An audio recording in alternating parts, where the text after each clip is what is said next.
We're back, Florida Gator Nation. It's been a couple of months since I posted any videos. A lot of stuff has been happening in my personal life. So finally got around to getting a little moment here to go over some of these commitments that Florida has received for the class of 2023 here over the past month. And I decided to start with my favorite commit thus far, and that's Knijeah Harris, not Knijeah Harris to be mixed up with, but Knijeah Harris out of IMG Academy. He's 6'3", 327 pounds according to his On3 profile.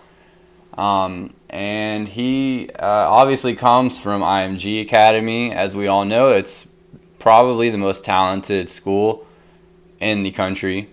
Not even an hour and a half away from Gainesville. And we honestly, as Florida Gators here, have struggled to pull anybody from this school prior to Billy Napier coming in. As everybody knows, we got Kamari Wilson last season, and we have once again picked up another IMG Academy prospect in this guy right here, Knijeah Harris.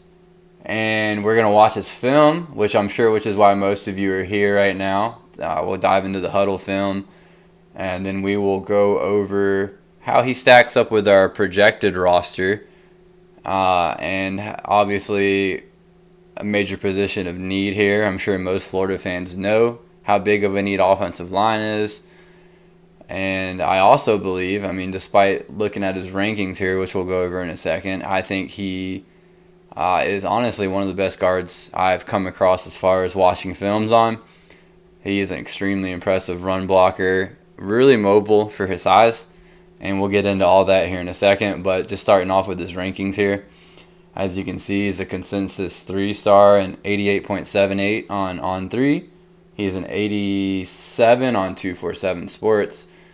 So he is barely inside of the top 100 in Florida for most websites, except for ESPN down there on the bottom left. You can see they actually have him as a 4-star and number 155 overall in the country. So that's obviously a much different ranking. The number 1 interior offensive lineman and the number 230 overall in Florida. So ESPN's much higher on him. Gotta say, if we watch this tape here, those rankings are looking a lot better to me than these 3-star rankings. And once again, I know I've said this on all the films prior. We're taking a lot of 3-stars. I hype up the highlight film. Most people will probably say I'm a homer, yada, yada, yada. But like I said before, I do not hype up 3-stars that don't have good film. I'll let you know if I agree with the rating for a 3-star, and there's plenty of films where I will agree with that. But this is another guy where Florida's evaluation team obviously came in and really obviously liked film, liked where he played high school ball at, and we'll dive into that film right now. So this is going to be his junior season highlight, as you can see right there.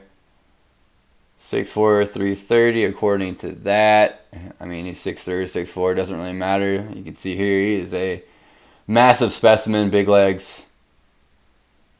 And you're going to see this a lot here. He pulls a ton in this film, and he moves very quickly, which is going to be absolutely big time. There he is, just hitting a guy to hit a guy. That's going to be big time in this West Coast scheme that Florida is going to run under Napier. You're going to see a lot of athletic guards, or preferably see a lot of athletic guards that can get out and pull, get to the second level, lead the running back. And he's already done it, in the first 4 highlights there. He is the definition of a pulling guard. Very athletic, very physical. Keeps a low center of gravity. He's at IMG Academy. He's going to be extremely well coached. That just is what it is. All these kids at IMG Academy are very well coached. But in that film right there, another example, you can't teach 330 with the ability to get outside like that on a pull and block. And he does it just non-stop on these highlights. Once again, quick shuffle of the feet, bounces to the right. He really likes going left to right. I think he is going to likely be a left guard at the next level. it's likely just going to put him wherever he needs to be put. He's either going to be a left guard or a center or a right guard. He'll be somewhere interior. And with his size and athleticism, he is going to carve up some running lanes for these backs. I believe he has some center experience in high school, from I believe what I've heard before from one of the recruiting analysts. I haven't actually seen it in his highlight tape. I've only watched his junior tape here. But if he has center experience, that makes him even more valuable. A good center is arguably one of the most underrated positions that there is in the game. More so in the NFL. College, you can get by without a great center. But in the NFL, they are really, really key parts. Not that matters for Florida, but just figured I would throw my 2 cents in there. I don't think this is much longer of a tape, but as you can all see, he moves very well for his size. Once he gets his hands on guys, they typically don't go anywhere, or they go to the ground if they do go anywhere. There he goes outside again, pushing the guy out of the play, carving up a lot of space. He took up 2 guys right there. He tapped the guy with his left hand and pushed the other guy to the right.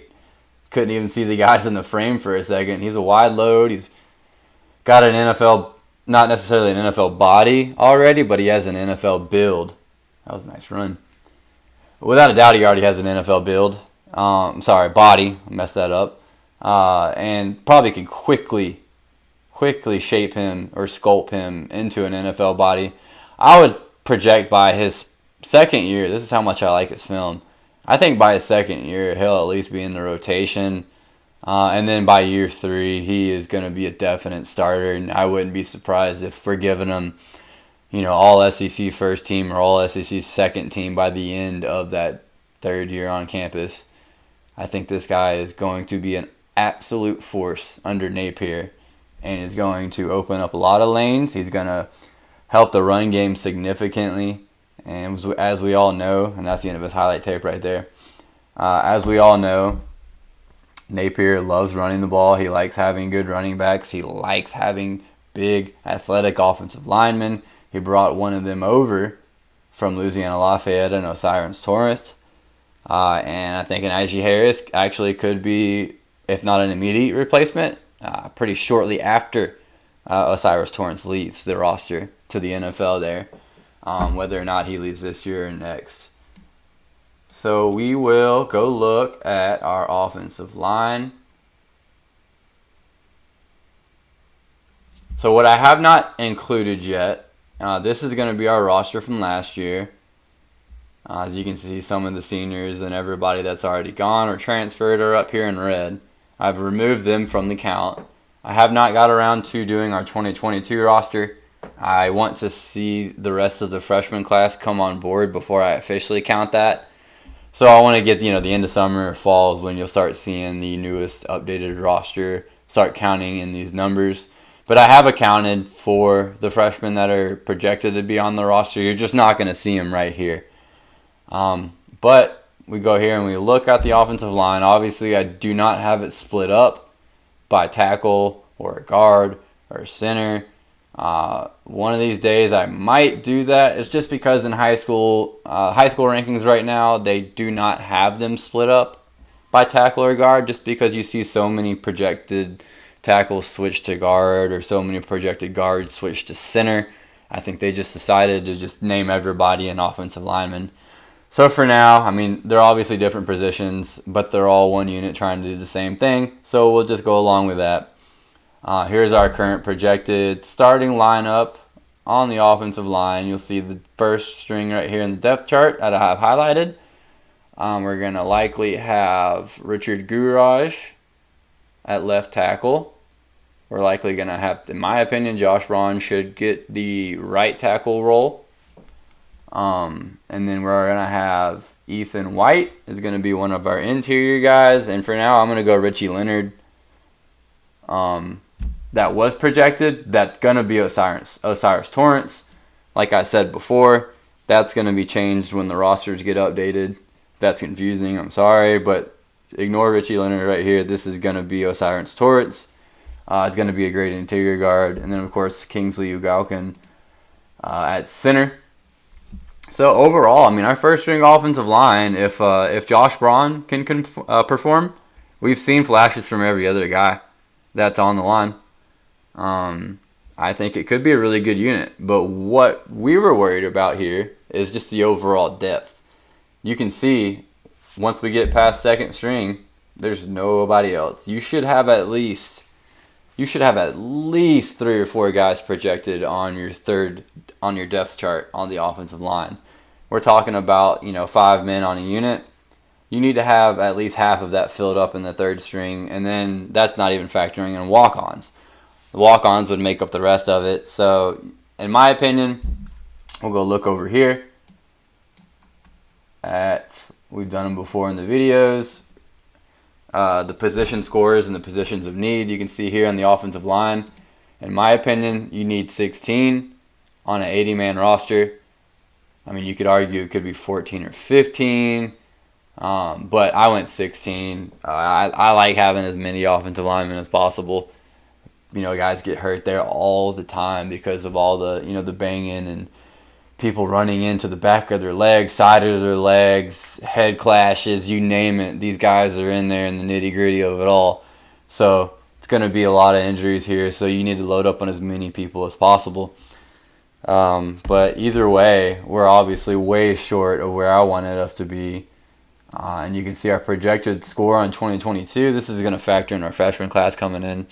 It gets even worse compared to what it was last year. We went from a negative 2.92 on our scores, which if you see the red, that's not good. You want green, and we're missing a lot of green on our roster this year. But overall, right here, it dropped even worse. It's a negative 3.84, by far the lowest score on our entire roster. So this is just in a sense of, I mean, if we're looking at this guy, despite talent, he's from IMG Academy, he's big, and he's at a position of need along the offensive line. Major position of need. So Knijeah Harris is massive in just that sense. Now, we factor in that highlight tape that we just looked at. And he is arguably, I think, our biggest get so far in this 2023 class. We haven't had a ton of commitments. But as far as overall commitments here, let's go look at him, where he's rated, in my opinion, among our current commitments. Highlight for Florida. Oh, and look at that. He is by far and away the highest rated commitment we have so far on our big board. I have him rated as an 8.3 on our Gator Rater. He is the 26th overall recruit, according to that calculation I have there for that Gator Rater. 26 overall out of every single offer, every interest level. So it doesn't matter if you're a low interest level, if you're committed elsewhere. If Florida's offered you, I have you most likely on the list. And if they're still showing you interest, he's 26 overall. So that's big time. I would say if you're in the top 50, you're an immediate take as far as a commitment. I mean, I would even argue maybe even top 75. You're possibly an immediate take.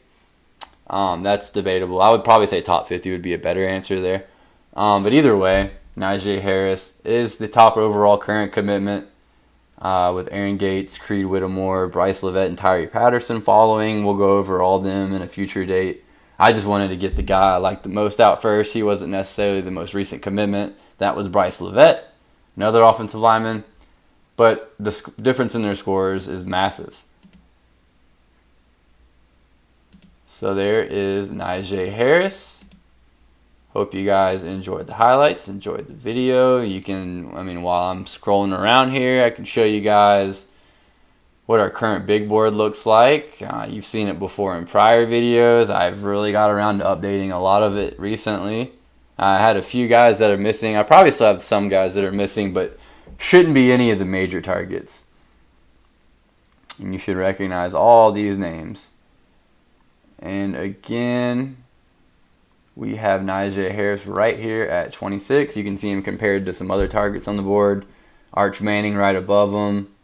Jonte Cook, who's officially visiting soon, right below him. You can see Peyton Kirtland down there below him. Another big-time recruit along the offensive line. Florida's looking good for. Lucas Simmons is above him. Another big-time offensive lineman that's going to be visiting soon. But yeah, regardless of who they go to, at least we know we have a great guard prospect committed in Knijeah Harris. And that'll do it for this video. If you liked it, please like and subscribe. I will be putting out more here in the near future. Sorry for the delay once again, but we're about to get back on board. And until then, go Gators.